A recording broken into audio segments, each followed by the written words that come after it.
রামেশ্বরম মন্দির অর্থাৎ পাম্বান দ্বীপ থেকে প্রায় 20 কিলোমিটার ঝকঝকে রাস্তা ঘন নীল জলরাশিকে ফালা ফালা করে এগিয়ে চলেছে।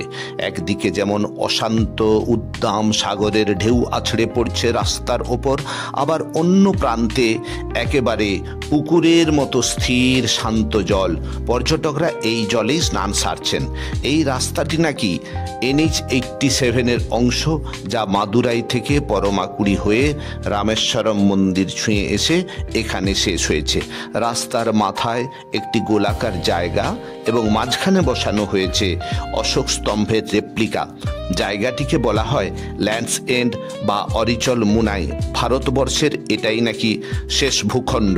এখান থেকে শ্রীলঙ্কার তালাইমান্নার মাত্র 20 কিলোমিটার। এতটাই কাছে যে পরিষ্কার দিনে শ্রীলঙ্কার সমুদ্র সৈকত দেখা যায়। এই ল্যান্ডস এন্ডে কোনো মোবাইল টাওয়ারের যেমন লিঙ্ক নেই, তেমনি কোনো বিদ্যুৎ সংযোগও নেই। খাঁ খাঁ করা অথচ মনোরম সামুদ্রিক দৃশ্য ছাড়া এখানে আর কিছুই চাওয়ার নেই। এখানে অশোক স্তম্ভের রেপ্লিকা আছে বলে 15ই আগস্টে খুব ধুমধাম করে নাকি স্বাধীনতা দিবস পালন করা হয়েছিল।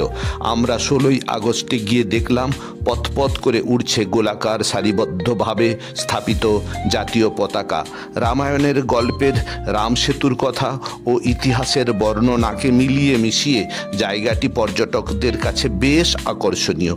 প্রচুর ভিড়, তবে সন্ধে 5টার পর আর থাকা যায় না এখানে।